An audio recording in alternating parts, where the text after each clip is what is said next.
This week on Kentucky Afield. Spring is here, the turkeys are gobbling, and Chad's with Emily as she looks to bag her first bird. Next.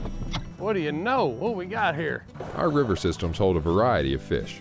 We're below Barkley Dam with Jim Doom to see what we can catch. That one there's gonna be over 15 inches, yeah. Then Chad is joined by his brother Brian for a fun day of fishing on the Salt River. It's all next on Kentucky Afield.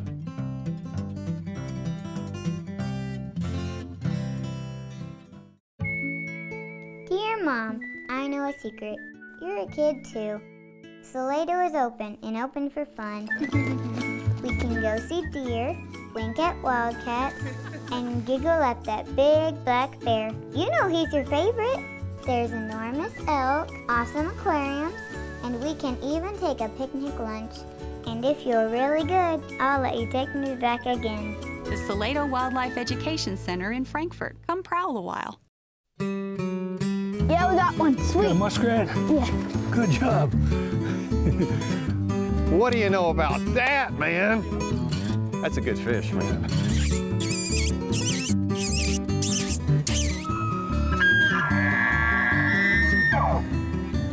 Nice male smallmouth, healthy, pretty color. Cody, here. Find us one more good pheasant, Cody. As biologists, we catch ducks and we place bands on them. And it's just a really excellent place to see cottonmouths. What do you think? That was pretty fun.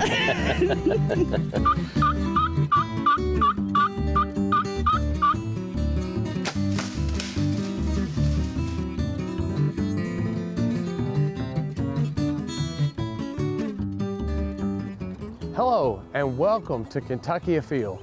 I'm your host, Chad Miles. Join us as we journey the Commonwealth in search of outdoor adventure. Before this turkey season, I got a phone call from a coworker that wanted to go after her very first turkey.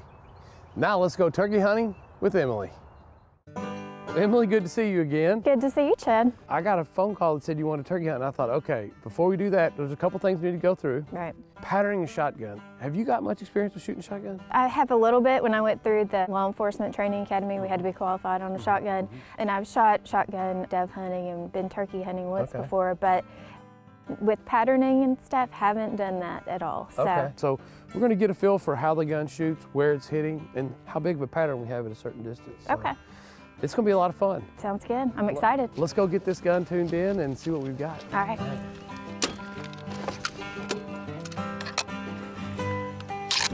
Go ahead and take the safety off when you feel comfortable, and we'll be ready to fire our first shot.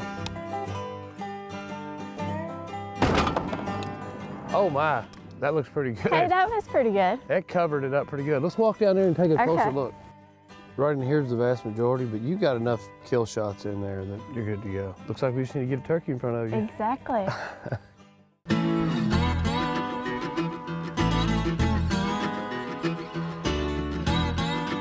You see the muskrat? Look. Yeah, there he is. It is a muskrat, little bitty joker. Look how effortlessly he just moves through the water. We've got a couple of hours.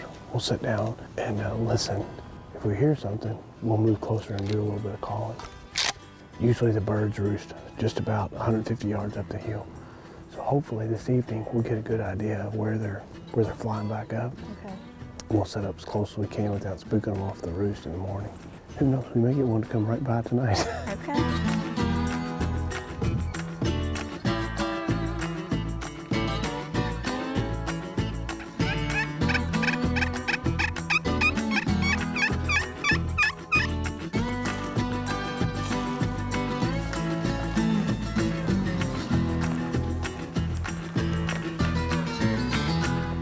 Well, so we got in here last night, and we heard a gobbler go up to roost. We think we know right where they're at.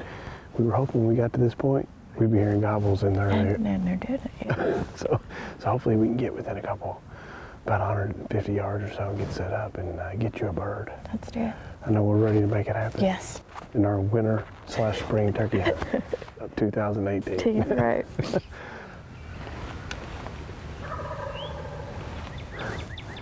There's 2 or 3 gobblers, yeah.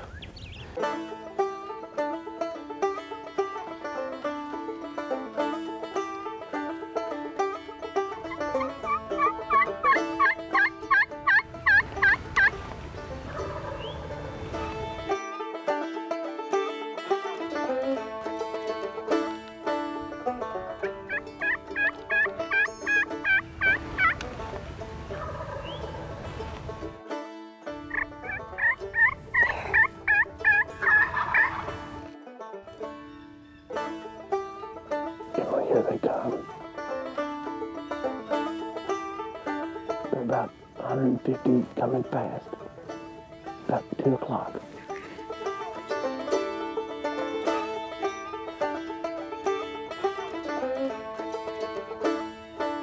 All right, then when you get ready, here they come.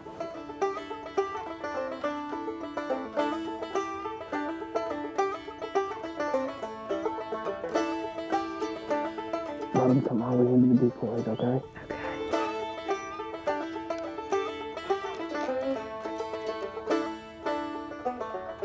Get ready.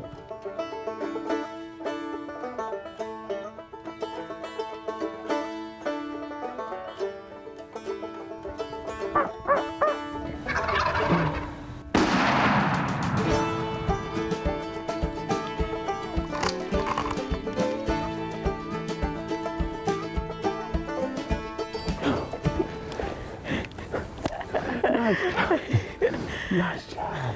That was awesome. That was awesome. That was really cool. I mean, that really worked out awesome. That was pretty cool. Very, very cool. They were really pretty when they were. Oh, I mean, they're just such a beautiful bird. First turkey. First turkey. It is a Jake, and you can tell it's a Jake. Obviously, you know this, but see how the turkey feathers go, and then there's a step up. Right there, and then it steps back down. Yeah, it looked pretty big when he was strutting across the field. Obviously, we and I have worked together for a long time, but I get a phone call a couple months ago that says, you know, I think Emily's interested in a turkey hunt. Tell me, what got you interested in this? Well, I went to the agency's Field to Fork turkey class. That kind of just spurred some interest in it, and I had been before with my husband, and we were fortunate to hear a bird, but we didn't actually get to take it. You started this out by saying you really wanted to take a turkey home to feed the kids. Yep, got 3 boys, and you know, you go to the store and buy organic farm-raised meat, and you can come out here and take it yourself and know exactly where it came from and how it was harvested. You know, there's that moment for every person who goes hunting where when you're sitting there and you realize they're in range, I'm going to get a shot. That feeling is always really intense. You're like, this is going to happen. Yeah, that's what was going through my head. And I was kind of in a state of disbelief, yeah, like, oh, this is really going to happen. My heart started pounding and felt like I couldn't breathe. So everything kind of got a little blurry, and when they came into range where I felt comfortable trying to take one, it just kind of all became a blur. I'm really excited that you decided to do this hunt with us. Well, I appreciate you guys. And it's been a lot of fun. It has. It was awesome.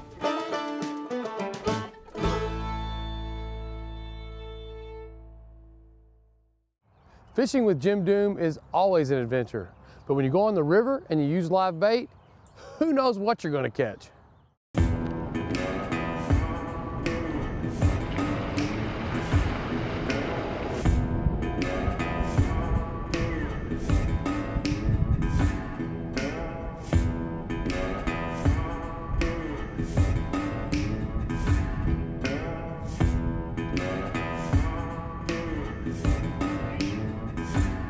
You know, you got so much water and so many opportunities down here, so many different fish species.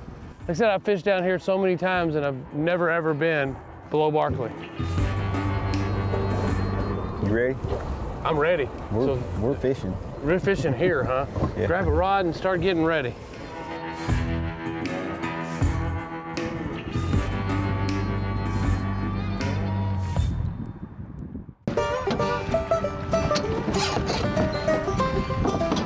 When you're out here just drifting down here hitting these things, if we catch a Morone species fish, is it going to be a striper, or are there hybrids and whites in here as well? There's hybrid and whites also. Okay. In the river system, you don't know what you're going to catch. No. You can target something, but it could be a drum also. Especially using live bait.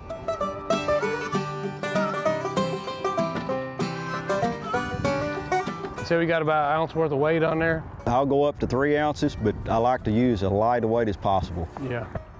For some reason, it catches fish better, as light as you can get. Well, you're allowing that shiner or bait to kind of be a little more natural with less weight. Right. What do you know? What we got here? This feels pretty good. Right under that bridge. What do you think? All kinds of options. What do you think we got? I think I'm gonna say it's a hybrid. Hybrid, instead okay. of a striper. Then awfully big circles. He sure is. I'd say you's right. It's a hybrid. They're such strong, great fighters, aren't they? Now, what is the length limit on the hybrids down here? There's no minimum, but there's a maximum. They're tied in with our white bass limit, which is 15 fish. Okay. And you can have, whether it's a white bass or hybrid, only 5 of them can be 15 inches or more. Okay. Out of the 15 fish limit. All right, and that one there is going to be over 15 inches. Yeah. Yeah. Obviously, people know stripers are really, really good. About these? Excellent. Can't tell the difference. Can't tell the difference. No. And so this is a hybrid fish. So this fish is a mixture of a striper and a white bass. And the stripers obviously are really, really good. You just got to know how to fillet them out, don't you? Get rid of that red meat. Don't try to keep a big chunk of that on there because it really will mess the taste. But if you do it right, these things are absolutely excellent. All right, we'll see you later.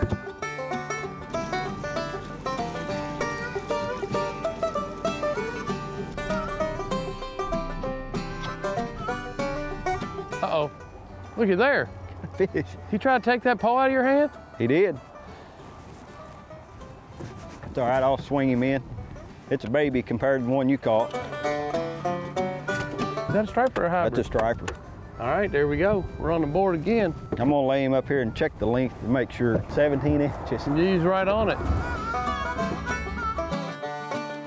I got a good feeling about this, Jim. This past's gonna be good. It's getting better, getting better. Pretty good fish here.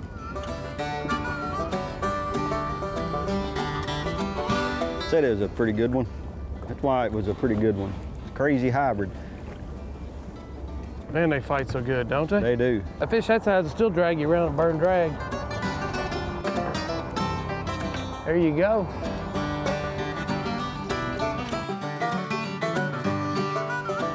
There we go. All right. Oh. There's your yellow. Yellow bass. I need a striper, don't I? Yeah. Got a yellow bass, a hybrid bass. Now I just need a striper. And I'll tell you what, these eat well also. Very well. It's amazing how people accidentally catch these and throw them back. If they'd ever put a knife to them, they probably wouldn't do that, would they? They would not do that. You know, I'm all for the fishing part, but I like the catching part pretty good too. So. Here we go. You got a good one? He's good enough, I think. Yeah, good. Looky here.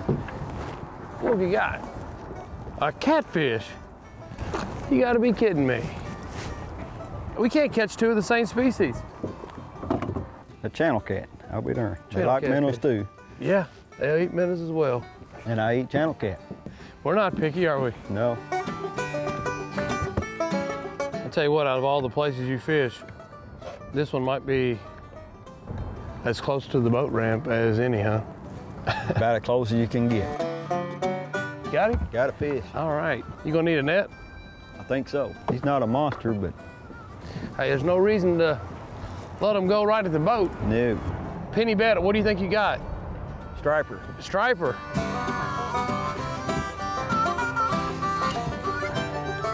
You definitely have a striper. If they wasn't doggone good eating, we'd turn him loose and let him grow up. But... I don't make it easy on him, man. I called you and told you this spring we're having a lot of trouble. And I said, you know, what's the chances you can get out one day next week? And you said you was on some fish. Come down here, and these fish move like crazy. You've been catching them in here in the mornings. Yes. And you said, well, you know what? I got a couple hours. Got a couple hours one evening next week. And sure enough, we've come down. We've caught 4 different of the Morone species, a couple of the striper. They're just a lot of fun and really good to eat. Right. Jim? You're lucky to have them. Yeah, absolutely. I'll tell you, you're one of the best. I appreciate it. You really stay on the fish. I know you spend your time out here on these rivers and out on the lake as well. And we've never not come down here and caught fish. Sometimes we don't know what we're gonna catch. You gotta move around a little bit. And today we caught a little bit of everything. Been a good day. Now let's check in and see who's catching what and where in this week's fishing report. This is Adam Martin with your Western District Fishing Report. With water temperatures finally in the 60s, we have started to see some really good catches of bass, crappie, bluegill, and catfish in Kentucky Lake and Lake Barkley. The bass made a brief run into the bushes when the lake was up to 362, but have retreated back out to their staging areas as the water has fallen back to normal summer pool elevation. Stable weather patterns should allow these bass to move shallow again and finish spawning. Bass, red ear, crappie, yellow bass, and channel catfish are all shallow and spawning at the same time. You never know what you're going to catch this time of year when you fish shallow water. Crappie are still being caught in deeper water by spider riggers and those trolling crankbaits. The red ear haven't moved shallow in great numbers yet, but we are seeing some giants on the point bushes and near the creek channels. Now is also a great time to check out the catfishing in the tailwaters of both dams. Good luck, and if you decide to fish, please wear your life jackets.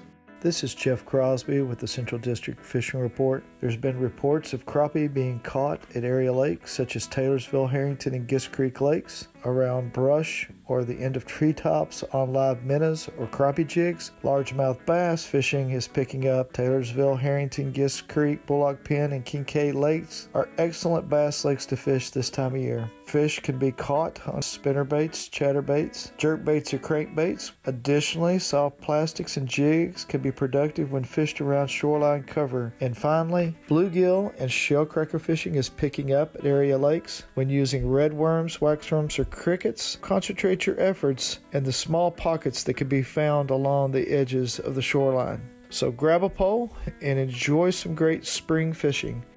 This is Tom with your fishing report from the Northeast. Both Cave Run and Grayson are sitting at summer pool with temperatures in the low to middle 60s. Bass in both lakes are starting to move a little bit more shallow. Fish jigs, plastic spinnerbaits in and around about any stump you see on the shallow side and you should be sitting pretty. Crappie are also on the move. You'll be fishing structure with minnows and jigs and rely on your graphs to show you if any fish are on the brush. For Cave Run Lake, the muskie should still be hanging in there but slowing down a bit. Fish the backs of the bigger coves like Scotts Creek, Caney, Donovan, Big and Little Cave Run with faster moving baits. A couple of lakes to try for larger bass would be Willgreen in Madison County and Greenbow in Greenup County. Our Fens lakes have all shifted to catfish stockings and most are due for another round this month. The best fishing advice we can give you right now is just to get out there. A lot is going on, so just go out and try it. Wherever you go, good luck and stay safe.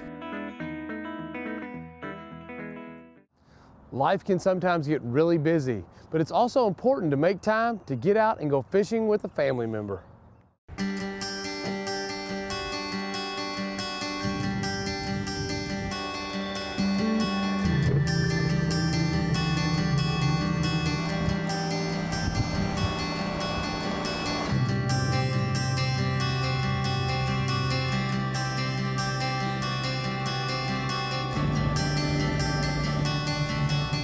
So today it's the beginning of March and it's a beautiful day, 72 degrees outside. There's a big cold front coming in and I thought, yeah, it's a good day to give my brother a call, run up here like we used to when we were kids. We're up on the Salt River. We're trying to catch these fish that are migrating up for the spawn.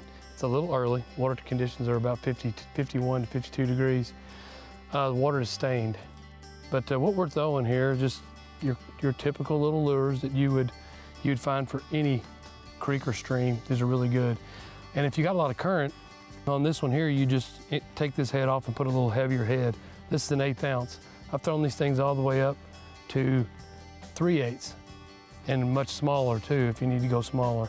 You adjust how fast your retrieve is or how deep you want to fish with the current by just changing the head. This one here is a Road Runner, and for these you just have to buy a different lure. They come in all kinds of different sizes.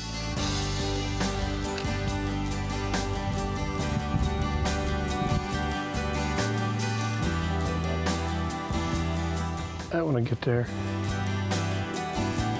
Cold water crappie. Pretty nice little crappie there. Beautiful color. You can see this yellow in there and the banding on it. Beautiful fish. What do you got there? It's a bass, I think. Largemouth.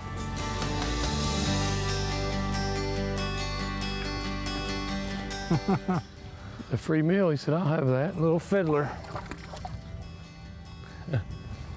Little largemouth. Anytime you're moving something through the water real fast, the speed of the retrieve helps you make that hook set. So sometimes when the fish are lethargic and you're moving that bait real slow, you tend to miss more. They're not as aggressive and you're not moving the bait aggressively enough to automatically set the hook. I know that last fish I caught, before I threw it back, I wanted to give it a blanket. Freezing, huh? It's cold. Yeah, the water temperature is still 52 degrees. So.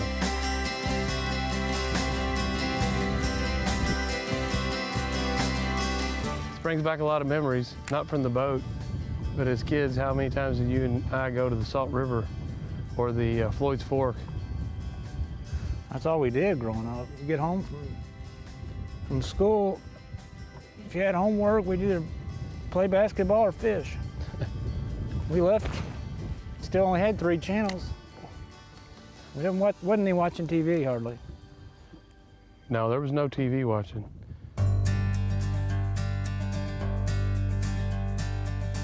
Coming in? Yeah. I mean, it's not a big fish, but it's a better fish. I hope it's a white bass. White bass, there you go. Hey, we moved up the water a little bit, just looking for some warmer water, and that's a pretty typical fish. I mean, obviously they get quite a bit bigger, but they get smaller too. Little Salt River, Taylorsville Lake, white bass. Now, if you want to catch these, this is really kind of the very, very, very beginning of it. This is the beginning of March, really based on water temperature. Once that water temperature starts getting in the mid to upper 50s, into the 60s, you can catch these things on Green River, Taylorsville Lake, Nolin River is really good, Cave Run, and Lake Cumberland. Those are the places in the state of Kentucky. So we go to the rivers and they make a major run to spawn up the rivers to make their spawn, and they come by the thousands. They eat really good too. No, they're good. Here's one. There you go. You only got 6-pound tests on there, so be cautious. Yeah. Oh, black bass. About a 4-pounder probably, 3-pounder.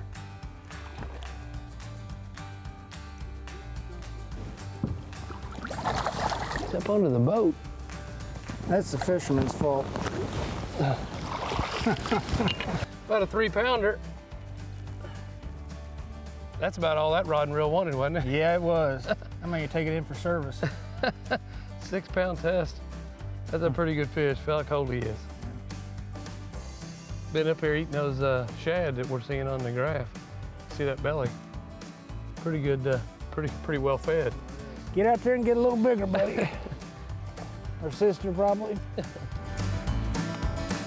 Brian, I've had a great time. We don't get to do this enough. No. Maybe next time I'll be able to keep up with you. You caught them all. It's like old times. Yeah. It's peaceful just being outside.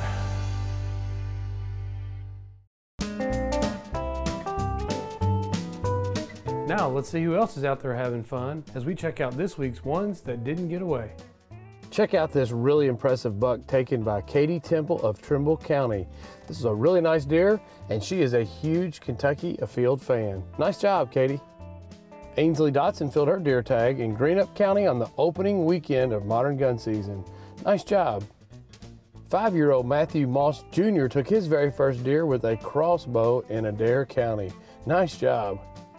Here we have 10-year-old BJ Jackson with his very first squirrel. He got this squirrel while hunting with his dad in Corbin, Kentucky. Congratulations. Rupp Bell had a fall to remember where he took his first antlered deer. Congratulations. Here we have Mark Bell and his son while rabbit hunting in McLean County. Congratulations.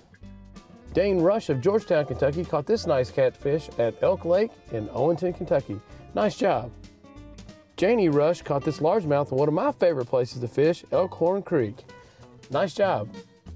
Here we have Kentucky Afield fan Micah Biddle with his very first buck. Nice job. Braden Hunter Newton at 8 years old took this nice buck, a 9-pointer, in Washington County. Congratulations. Now here's a nice day bass fishing. We have the Boyle County bass fishing team with Dave, Mindy, Wes, and Trey.